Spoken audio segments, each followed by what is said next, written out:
자, 안녕하세요. 오늘은 정의와 분배에 대해서 시작하겠습니다.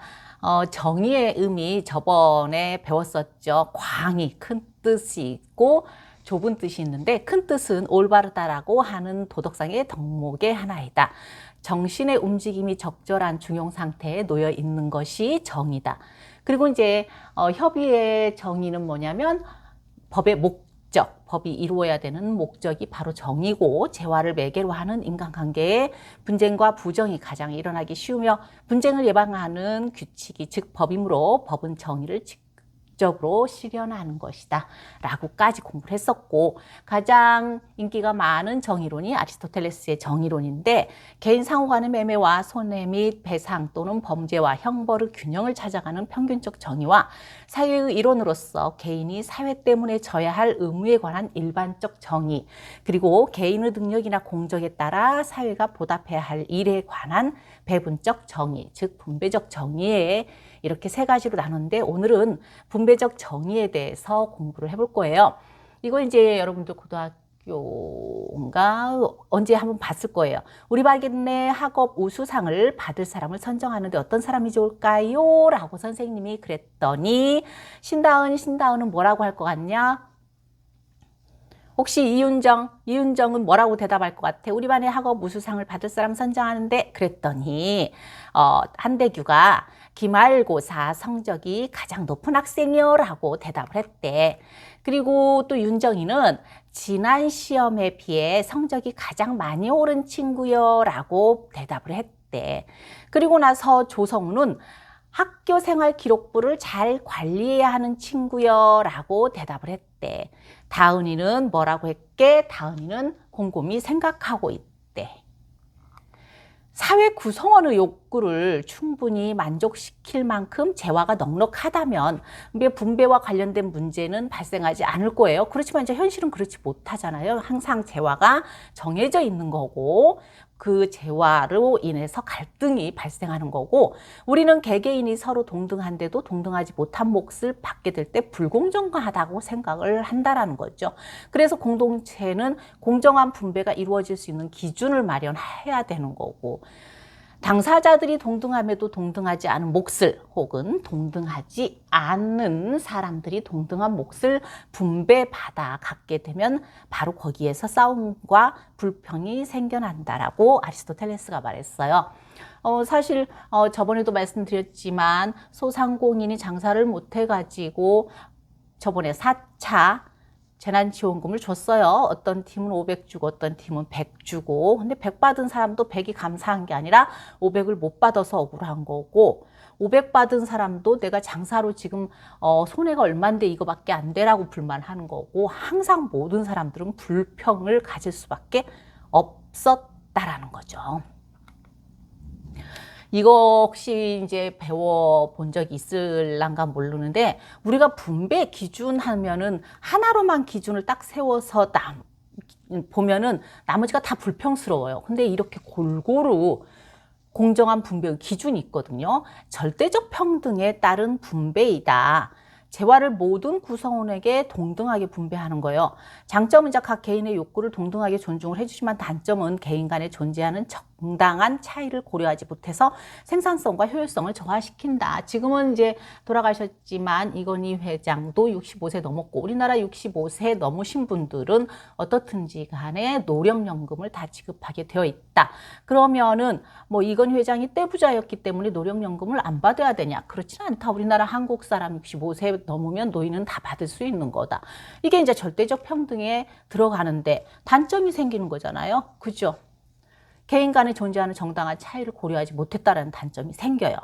그러면 이제 노력에 따른 분배가 있어요. 개인의 노력에 비례해서 분배의 몫을 결정하는 건데, 이거 여러분들 다 겪어봤을 거예요. 혹시 윤상원이랑 이지훈 혹시 알바 해봤냐? 지훈아? 여러분들 이제 고등학교 딱 졸업하고 알바 했던 친구들도 있고 하지 않았던 친구들도 있을 텐데, 예를 들어서 상원이는 일 능력이 엄청나게 뛰어나고 사리 판단도 빨리 뛰어나가지고 어떤 가게에 알바를 하는데 빨리빨리 1시간 안에 정말 효율적인 일을 많이 처리를 해. 근데 다른 친구가 있었어. 그 친구는 몸이 느리고 사리 분별도 빠르지 못하고 이해력도 느리고라고 해서 일을 천천히 1시간 내 일의 양을 보면은 상원이가 훨씬 많이 했어. 근데 똑같이 시급을 받아. 일을 끝나고 나면. 그러면 사실은 똑같이 시급을 받는 거에 대해서 상원이는 나중에는 화가 나. 왜냐하면 쟤는 천천히 하고 제가 했던 양보다 내가 했던 양이 5배, 6배는 많은데 돈은 똑같다라는 거지. 그럼 이제 이런 거에 대해서 또 불만이 생길 수밖에 없다라는 거예요. 제가 아는 학생 중에 지금 25살짜리인데 공부는 수석이에요. 과 수석, 그리고 항상 장학금을 받고 다녔어요. 근데 정말로 일머리가 안 돌아가요.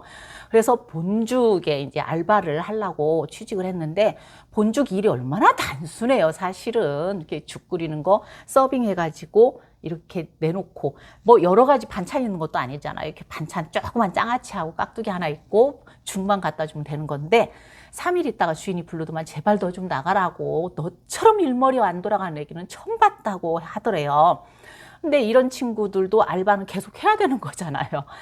자, 업적에 따른 분배가 있어요. 개인이 산출하는 결과에 따라 분배를 하는 건데 여기에 장점은 상대적으로 객관적인 평가가 쉽고 선의의 경쟁을 유발하는 생산성을 높이기는 해요. 그런데 단점은 경제적 불평등이 심화되고 사회의 약자를 배려하는 데 한계가 있다라는 거예요. 그러니까 뭐 그런 거죠. 강의 평가 엄청 좋은 사람 교수님한테 강의를 갖다가 6, 7개 놀아준 거고 강의 평가가 정말 안 좋아가지고 저 사람한테는 더 이상 강의를 학생들이 들으면 안 되겠다라고 하는 사람한테는 안 준다. 이건 나중에 이제 경제적 불평등이 생기게 되는 거죠. 이러한 것들이 생기게 되는 거죠. 그다음 능력에 따른 분배, 자유주의죠. 노력을 통해서 습득한 개인의 능력에 분배하는 건데 이제 회사에서 자격증 소지자, 경력자들을 우대하는 것은 이러한 분배 기준을 적용하는 거예요. 근데 여기에는 또 무슨 단점이 있냐면 예를 들어서 어렸을 때부터 조금 있는 집에 태어난 금수저 가정에 태어난 사람은 어렸을 때부터 영어 교육을 받고 또 많은 컴퓨터 기능과 다른 여러 가지 자격증을 소지를 했단 말이죠. 근데 불우한 가정에서 태어났던 학생은 공부는 정말 열심히 했는데도 사실은 기타 자격증이나 원활한 영어 대화가 안 되더라. 그리고 나서 똑같이 취직을 했어. 그러면은 일 면에서 효과 면에서 자격증 많은 사람하고 그리고 영어 능력이 뛰어난 사람이 그 일 처리를 잘했어. 그럼 그러지 못한 사람하고는 차별이 생길 수밖에 없는 거야.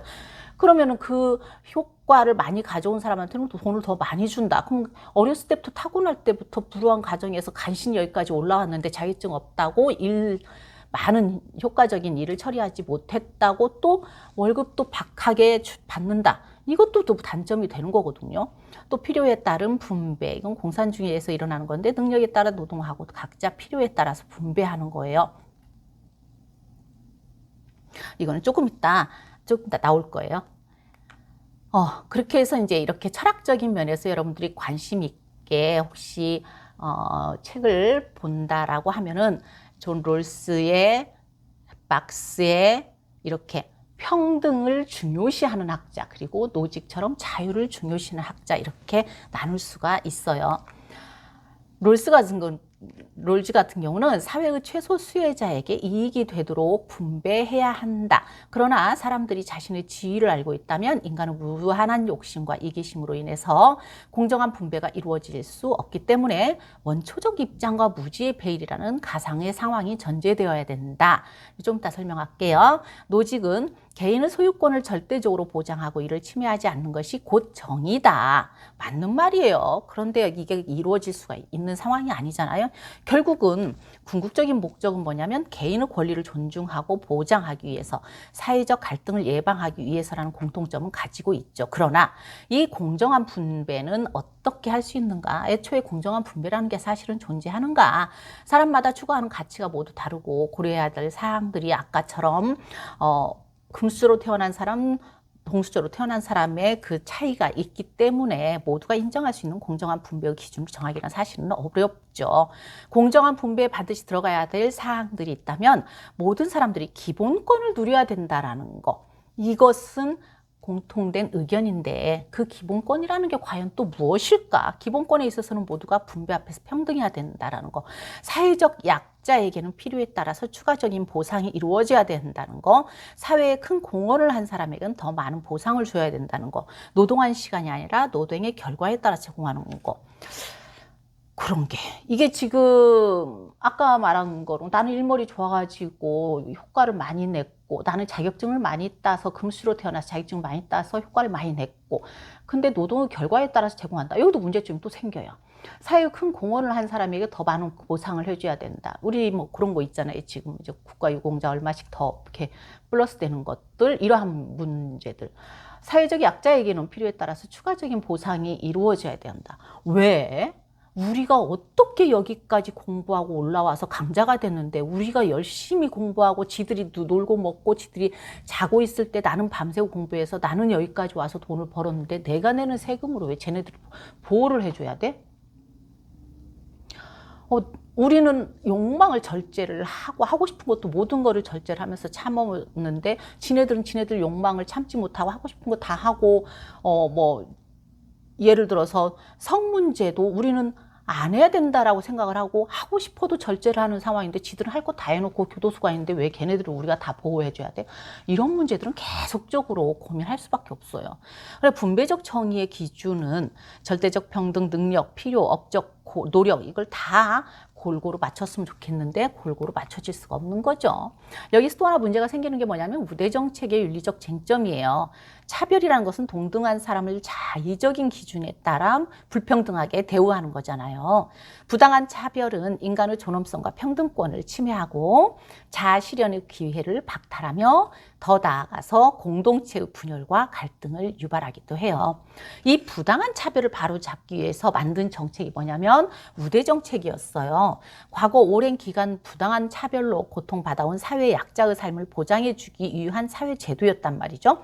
근데 우대정책은 사회 구조의 불평등을 시정하기 위해서 평등을 위한 차별을 한시적으로 허용하는 것으로서 구성원의 평등권을 보호하기 위한 적극적인 반차별 정책이었는데 이러한 미국의 소수 인종 우대 정책이나 우리나라 여성 할당제 아니면은 남자들 군대 가는 군필 그런 것들 또 이제 대학의 농어촌 특별 전형, 지역 균형 선발, 정부의 지역 인재 채용 목표제, 그리고 이제 어떤 단체에서 장애인 몇 % 취업할 수 있도록 하는 거 이러한 것들이 사실은 다 있는데 여기에서 이 우대정책 찬성을 한다면 이제 과거 부당한 차별을 보상한다라는 거와 사회 갈등을 완화시키고 사회 전체의 이익을 극대화해야 된다라는 그리고 기회를 평등하게 보장한다라는 찬성이 있지만 반대 입장에서 역으로 차별을 받는 사람들이 있다라는 거예요.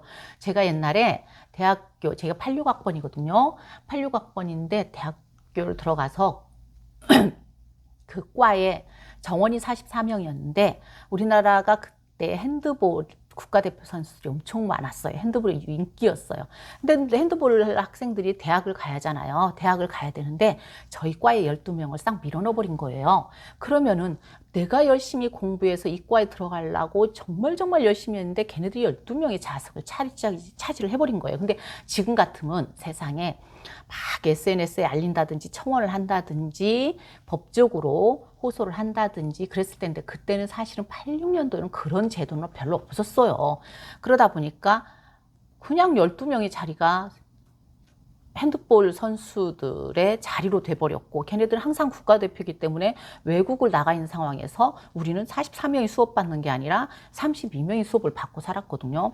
이러한 것들 이렇게 역차별을 받는다라는 거는 특정 집단에 대한 부당한 특혜, 소수 집단의 부정적 낙인 그 다음에 과거의 피해와 현재의 보상 간의 불일치 문제가 생기는 거고 역차별로 새로운 사회 갈등을 유발할 수 있다는 거예요.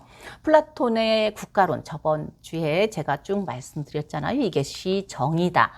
철학자, 통치자는 금의 영혼을 가지고 있기 때문에 지혜를 추구하고 지혜로서 자기 자리에서 각각의 역할을 해라. 군인 계급은 은의 영혼을 가지고 있기 때문에 그 군인의 용기로 국가를 지킬 것이고 생산 계급은 철과 동의 영혼을 가지고 있기 때문에 더 올라가고 싶어 싶어도 그 욕망을 절제를 하고 돈을 더 가지고 싶고 권력을 더 가지고 싶어도 그 마음을 절제를 하고 너희들은 생산만 해라. 그것이 정의더라, 카스트더라 라고 공부를 했었어요. 아리스토텔레스도 각자의 몫을 각자에게라고 했는데 이 각자의 몫은 뭐예요? 아까처럼 마찬가지예요. 이 금의 영혼들은 금의 영혼의 각자의 몫, 철동의 영혼은 철동의 영혼의 각자의 몫이 있는데 그 영혼을 제대로 갖는 거다. 그 몫을 각자에게 제대로 받는 거다. 이 아리스토텔레스의 정의도 잘 보셔야 돼요. 철동이 아무리 생산을 너무너무 열심히 했는데 그 몫이 아무리 크더라도 그것은 자기가 자기에 맞는 몫만 가져가야 된다는 거예요. 벤담, 최대 다수의 최대 행복이라고 그랬고 존 롤즈도 어떻게 나눌 것인가 이게 가장 큰 수수께끼라고 했었어요. 여기에 벤담 밀의 목적론적 윤리가 있는데 이 목적론적 윤리가 인간이 추구하거나 추구해야 될 어떤 궁극적인 목적이 있음을 전제로 하는 윤리예요. 그러니까는 결과적으로 행복을 가져오는 행위가 가장 선이고 옳은 행위다라는 거죠. 경험을 중시하는 관점을 반영하고 있고요. 행복한 삶을 중시하고 목적의 성취와 일의 효용성을 강조를 하고 있어요.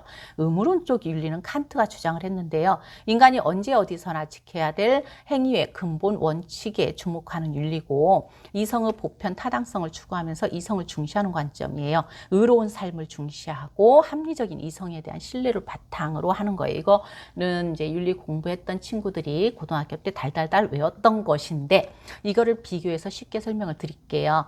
어떤 도둑놈이 도둑질을 하러 집에 들어갔어요. 집에 들어갔는데 불 다 꺼져 있겠죠. 밤중이니까. 근데 안방에서 이제 사람들이 자고 있겠죠. 살금살금 기어가다가 불이 꺼져 있으니까 옆에 도자기를 쳐가지고 도자기가 바닥에 떨어져서 꽝 깨졌어요. 꽝 깨졌는데 아무도 안 나오는 거예요. 그렇게 큰 소리가 났는데도. 그래서 도둑놈이 이상하다. 요 밖에 신발이랑 있는데 그러면서 안방문을 열었는데 이제 옛날이죠. 안방문을 딱 열었는데 연탄가스 중독이 돼가지고 엄마, 아빠, 딸, 아들 4명이 비실비실 하는 거예요. 죽지는 않았고 비실비실. 그러니까 이 도둑놈이 맹자의 양심이라는 게 있었잖아요. 양심이 있어가지고 119에다 전화를 해서 신고를 했어요. 그래서 119가 달려오고 이 4명 병원으로 가가지고 살았어요. 이 도둑놈을 벌을 줘야 돼요? 말아야 돼요? 훔치지는 않았잖아, 아직. 줘야 돼요? 말아야 돼요? 지원아, 유지원, 넌 어떻게 생각하냐? 유지원 입장에서는 줘야 돼요? 말아야 돼요? 이 목적론적 윤리에서는 사실은 모든 사람의 행복이 목적이었어요. 결국은 이 한 사람의 도둑놈의 선택으로 4명이 행복할 수, 최대 다수의 최대 행복이라고 그랬잖아요. 한 명의 희생으로 4명이 행복을 누릴 수 있었어요. 살았으니까. 그러니까 목적론적 윤리예요.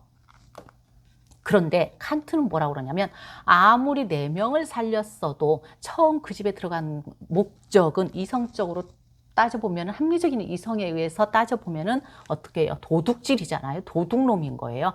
도둑놈이니까 정당한 처벌을 받게 해야 된다라는 거예요. 이게 의무론적 윤리예요. 고등학교 때 다 배웠을 거예요. 그래서 이제 목적론적 윤리 이론이 벤담의 공리주의가 되는 거고 의무론적 윤리 이론이 롤즈의 공정으로서의 정의론으로 바뀌는 거예요. 이러한 이제 그 흐름들이 달라지는 거죠. 그런데 결국은 올바르게 분배하자는 거고 올바르게 분배하는 게 바로 정의다라는 거예요. 그게 쉽지 않으니까 이렇게 많은 노력을 하겠죠.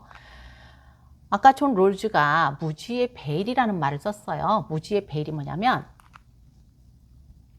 자신의 사회적 지위나 계층상의 위치를 모르며 누구도 자기가 어떠한 소질이나 능력, 지능, 체력 등을 천부적으로 타고난지를 모른다는 점이다. 이게 불가능해요, 사실은.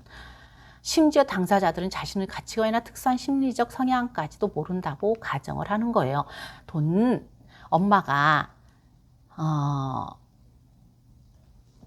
딸 둘, 아들 둘 다 결혼해서 살아요. 딸 둘. 근데 엄마가 갑자기 사고로 죽어버렸어요. 그런데 이제 엄마 사망신고를 하려고 보니까 빚이 6천만 원이 있었어요. 그러니까는 큰딸은 부자였어요. 연봉 5억씩 되는. 근데 결혼을 않고 혼자 살아요. 돈도 많아요. 그리고 자기가 다닐 수 있는 여행은 다 다니면서 혼자 여유롭게 살아요. 둘째 아들은 공무원이에요. 별로 여유롭지가 못해요. 처음에 구급 공무원은 얼마나 월급 작아요. 근데 와이프는 집에서 어린 자녀들을 키워야 되니까 돈을 벌 수가 없어요. 뭐 셋째 아들도 사업하는데 크지는 않아요. 넷째 딸은 너무너무 가난한 집에서, 남자는 이제 막노동하고 시어머니 시아버지가 집에서 골골골골골 누워있고 자식은 둘 있고, 그러면서 이 여자가 자기라도 나가, 막노동은 수입이 이렇게 항상 있지는 않으니까 이제 막내딸은 나가가지고 막 식당 가서 일하고 들어오면서 시어머니 시아버지 병간호하고 자식들 키우고 너무너무 힘든 상황이에요. 힘든 상황인데 이 6천만 원을 그러면 어떻게 나눌 것이냐라는 거죠.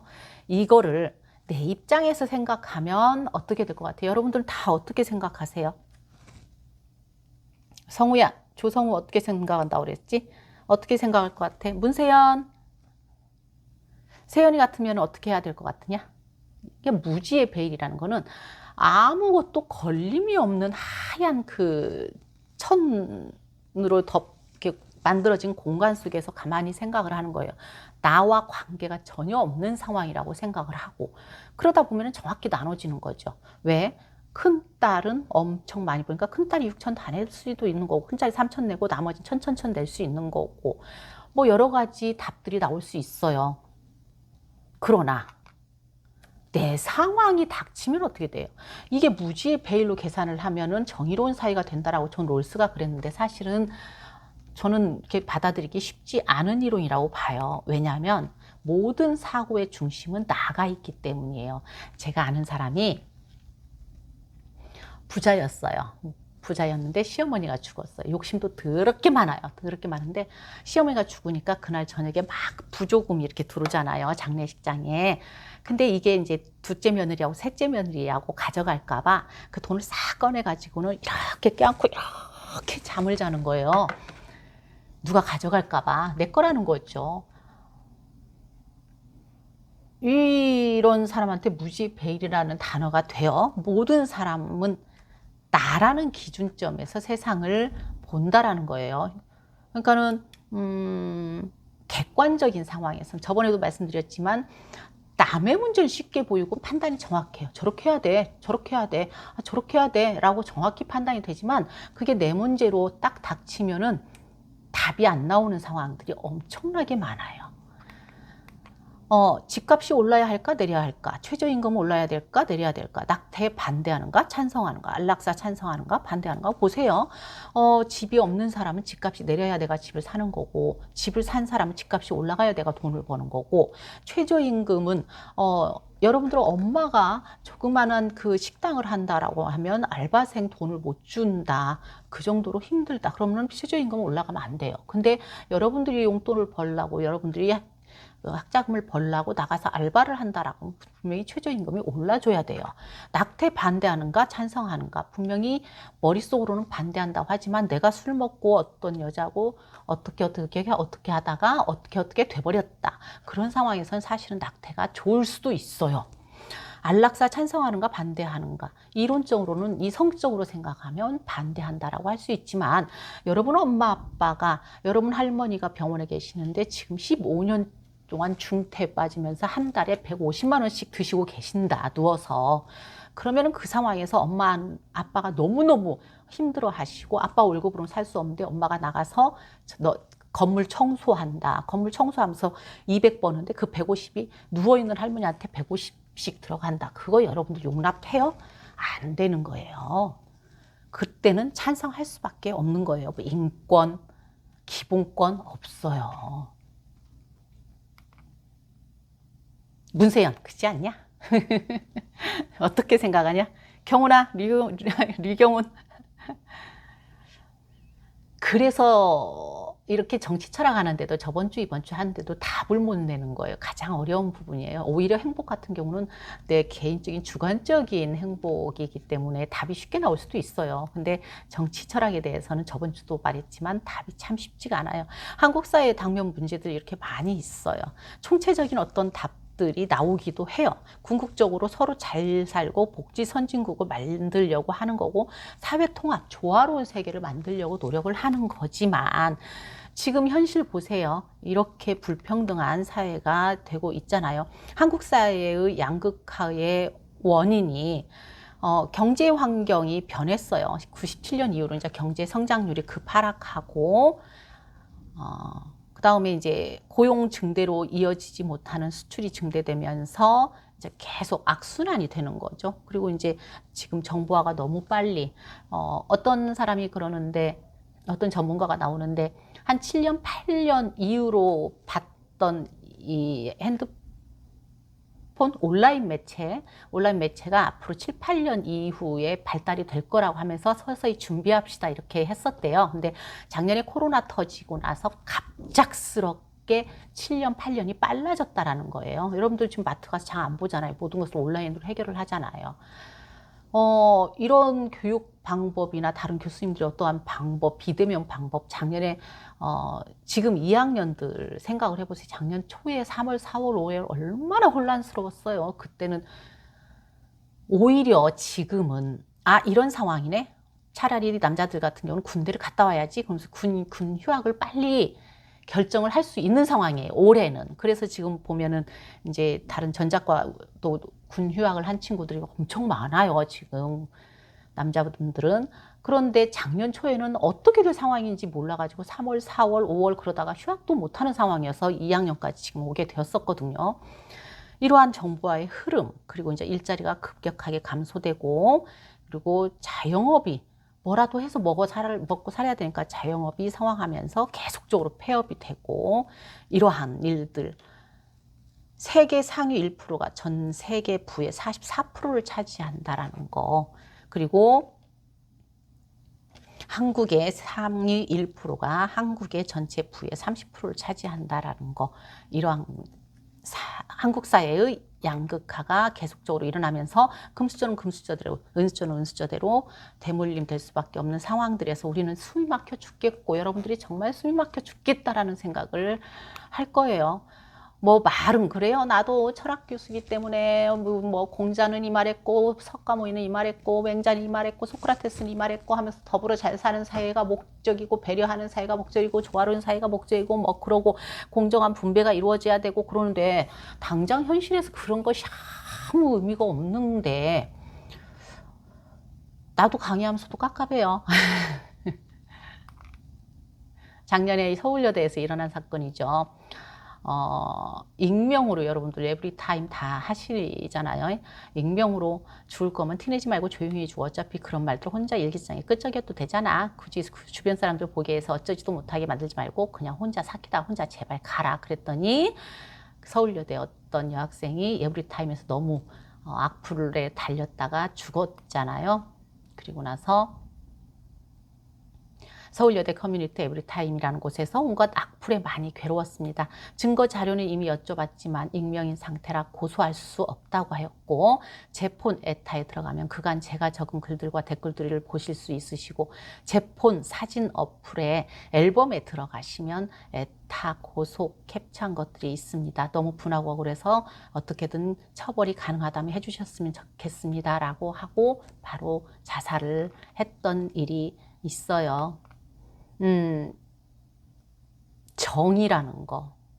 아까도 말씀드렸지만 나라는 게 있기 때문에 그래서 석가모니가 말한 걸 무아라고 나라는 기준점만 벗어나고 나에 대한 집착만 벗어나면 세상이 잘 살 수 있는데 그게 어디 쉬워지냐고요. 나도 우선 내 거 챙겨야 되는데. 내로남불이라고 알잖아요. 내가 하면 로맨스고 남이 하면 불륜인 거고. 그래서 뭐 맹자의 말대로 시비지심 옳고 그름을 정확히 따지는 힘, 객관적으로 정확히 따지는 힘. 아까 존 롤스의 무지의 베일처럼 객관적인 상황에서 정확히 옳고 그름을 따질 수 있는 힘을 기르는 거, 이게 바로 철학이다라는 거예요. 쉽지 않기 때문에 철학이겠죠. 다음은 조금 있다가 노직의 정의론, 자유와 평등에 대해서 따로 공부를 하겠습니다. 우선 이제 분배적 정의에 대해서 짧게 강의를 했는데 강의 내용에 이 학자 저 학자의 내용을 전달만 해드렸을 뿐이지 저는 어떠한 답을 여러분들에게 내드릴 수 있는 상황도 아니고 공정하지 않기 때문에 이러한 철학자들이 계속적으로 이런 고민을 하면서 철학적인 사유를 한 거고 거기에 대한 답을 또 내리려고 했던 거지. 사실 이러한 것들이 다 이루어진 세계 같으면은 이러한 고민을 안 했죠. 안 하는 거고. 또 하나 저도 답을 내드릴 수 있는 상황도 아니고, 그리고 특히나 현실 세계에서는 어떠한 이렇게 살아야 된다, 이렇게 살아야 된다, 여러분들한테 정확하게 답을 해드릴 수 있는 상황도 아니다라는 입장에서 어른으로서 정말 미안해요. 미안한데 그래도 우리는 철학을 공부했기 때문에 한 번쯤은 생각을 해볼 수 있다라는 거. 아, 세상이 이렇게 돌아가는 거고 왜 그럴까? 나에 대한 집착이고 내로남불을 나도 이런 생각을 가지고 있었다라는 거. 그리고 모든 결정은 결국은 내로남불이었다라는 거. 이 내로남불에서 벗어나서 시비지심으로 올바르게 판단할 수 있는 능력을 키워나가는 거. 그러기 위해서 여러분들은 지금 여기에서 앉아 있는 겁니다. 조금 이따 올게요.